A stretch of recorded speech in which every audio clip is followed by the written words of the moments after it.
Ngalih nang Lamongan Cak Ning. Angin pentil muter sing nerak Lamongan Jemuah wingi marai ngelu wong-wong tani. Polahe akeh tanduran parine sing roboh keterak angin.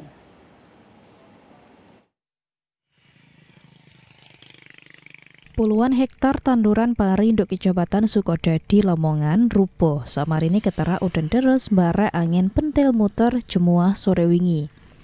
Padalan tanduran pari iki wis semingguan maneh wayahe dipanen. Warga sing duwe sawah kepeksa naleni tandurane cekne gak tiba kena banyu, polahe isok posok gak sida panen. Kasmari salah siji wong tani ngresula, polahe tanduran pari akeh sing roboh keterak pentil muter. Akeh sampai puluhan hektar. Kasmari kepeksa naleni tandurane barek ndonga cekne pari tetep isok dipanen seminggu maneh.